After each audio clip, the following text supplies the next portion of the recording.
नजर न के करो लग जाए, नजर न के करो लग जाए, कहीं हमनी के देशवा में। नजर न के करो लग जाए, कहीं हमनी के देशवा में। एकता में रहल करे भैया भारत देशवा में। एकता में रहल करे भैया भारत देशवा में। नजर न के करो लग जाए, देश के धरती देश के माटी देख के मन हरसी। देश के हरियाली देख के सगरो दुनिया तरसी। देश के धरती देश के माटी देख के मन हरसी। देश के हरियाली देख के सगरो दुनिया तरसी। आँख लगा दी कौनो मुदैया, आँख लगा दी कौनो मुदैया हमनी के हिस्सा में। आँख लगा दी कौनो मुदैया हमनी के हिस्सा में।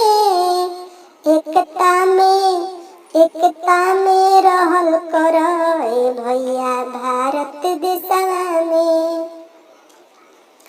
हिंदू मुस्लिम सिख ईसाई सब आपस में भाई।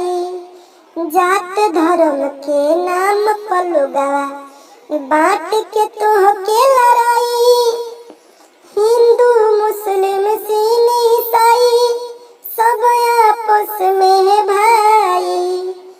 जात धर्म के नाम पर लोगवा बांट के तोहके लड़ाई। हिंद के झंडा फहरत रहे सीमा और खेतवा में। हिंद के झंडा लहरत रहे बॉर्डर और खेतवा में। एकता में रहल करे भैया भारत देशवा में। नजर न के करो लग जाए, कहीं हमनी के देशवा में। एकता में रहल करे भैया भारत देशवा में। नमस्कार दोस्तों, आप सभी को गीत ज्ञान ऑफिशियल में हार्दिक हार्दिक स्वागत है। और आप लोग को अच्छा लगा हो तो लाइक जरूर कीजिएगा, और ऐसा ही गीत संगीत सुनने के लिए इस चैनल को सब्सक्राइब कर लेना। अच्छा लगे तो आपको आगे ही इससे भी बेहतर हम गीत लेकर आते रहते हैं। और आप लोग से रिक्वेस्ट है कि अगर अच्छा लगा हो तो कमेंट जरूर कीजिएगा। तो चलिए, चलते चलते दिन हुई है तो रात भी होगी, छाई है घाटा तो बरसात भी होगी। और आप लोग चैनल को सब्सक्राइब कर लेंगे तो फिर अगले वीडियो में आप लोग से मुलाकात भी होगी। तब तक के लिए जय हिंद,